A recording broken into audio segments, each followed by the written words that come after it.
ಇವತ್ತು ಮಧ್ಯರಾತ್ರಿ ದರ್ಶನ್ ಬಳ್ಳಾರಿಗೆ ಸ್ಥಳಾಂತರವಾಗುವಂತ ಸಾಧ್ಯತೆ ಇದೆ. ರಾತ್ರೋರಾತ್ರಿ ನಟ ದರ್ಶನ್ ಬಳ್ಳಾರಿ ಜೈಲಿಗೆ ಶಿಫ್ಟ್ ಆಗುವಂತ ಸಾಧ್ಯತೆ ಇದೆ.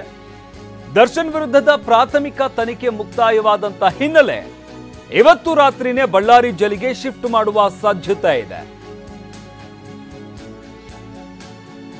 ಅಂದ್ರೆ ಜೈಲಲ್ಲಾದಂತಹ ಅಶಿಸ್ತು ಅಕ್ರಮ ಏನಿದೆ, ಈ ಆರೋಪಕ್ಕೆ ಸಂಬಂಧಪಟ್ಟಂತೆ 3 ಪ್ರತ್ಯೇಕ ಕೇಸ್ಗಳು ದರ್ಶನ್ ವಿರುದ್ಧ ದಾಖಲಾಗಿತ್ತು. ಅದರಲ್ಲಿ 2ರಲ್ಲಿ A1 ಆರೋಪಿ ದರ್ಶನ್ ಆಗಿರ್ತಾರೆ.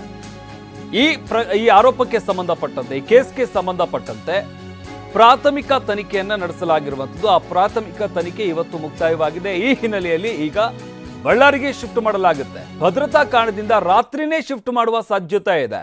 ಅಂದ್ರೆ ಬೆಳಗ್ಗೆ ಟೈಮ್ ಕರ್ಕೊಂಡು ಹೋದ್ರೆ ಅಭಿಮಾನಿಗಳು ಅಥವಾ ಬೆಂಬಲಿಗರು ಸೇರ್ಕೊಳ್ಳುವಂಥ ಸಾಧ್ಯತೆ ಇರುತ್ತೆ.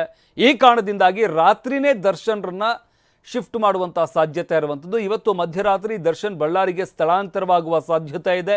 ರಾತ್ರೋರಾತ್ರಿ ನಟ ದರ್ಶನ್ ಬಳ್ಳಾರಿ ಜೈಲಿಗೆ ಶಿಫ್ಟ್ ಆಗುವಂಥ ಸಾಧ್ಯತೆ ಇರುವಂಥದ್ದು. ಆಲ್ಮೋಸ್ಟ್ ಇವತ್ತೇ ಶಿಫ್ಟ್ ಆಗಬೇಕಾಗಿತ್ತು, ಅಂದರೆ ಬೆಳಗ್ಗೆನೇ ಶಿಫ್ಟ್ ಆಗಬೇಕಾಗಿತ್ತು. ಆದರೆ ದರ್ಶನ್ ವಿರುದ್ಧ ಇಲ್ಲಿ ಗಮನಿಸ್ತಾ ಇದ್ದೀವಲ್ಲ, ಈ ಫೋಟೋ ಏನಿದೆ, ಈ ಫೋಟೋ ಇದ್ರ ಜೊತೆಗೆ ಮತ್ತೊಂದು ವಿಡಿಯೋ ಕಾಲ್ನ ಒಂದು ವಿಡಿಯೋ ಏನು ರಿಲೀಸ್ ಆಗಿತ್ತು.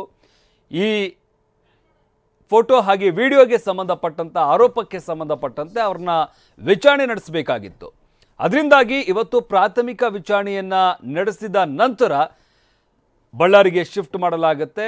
ಆದರೆ ರಾತ್ರೋರಾತ್ರಿನೇ, ಅಂದರೆ ಈಗ ಯಾವ ಸಂದರ್ಭದಲ್ಲಿ ಬೇಕಾದರೂ ಅವ್ರನ್ನ ಶಿಫ್ಟ್ ಮಾಡುವಂಥ ಸಾಧ್ಯತೆ ಇರುವಂಥದ್ದು. ನಾಳೆ ಬೆಳಗ್ಗೆ ಶಿಫ್ಟ್ ಮಾಡೋದಿಲ್ಲ, ಇವತ್ತು ರಾತ್ರಿನೇ ಶಿಫ್ಟ್ ಮಾಡುವಂಥ ಸಾಧ್ಯತೆ ಇದೆ. ಯಾಕಂತಂದರೆ ಭದ್ರತಾ ದೃಷ್ಟಿಯಿಂದ ರಾತ್ರಿನೇ ಶಿಫ್ಟ್ ಮಾಡುವಂಥ ಸಾಧ್ಯತೆ ಇದೆ.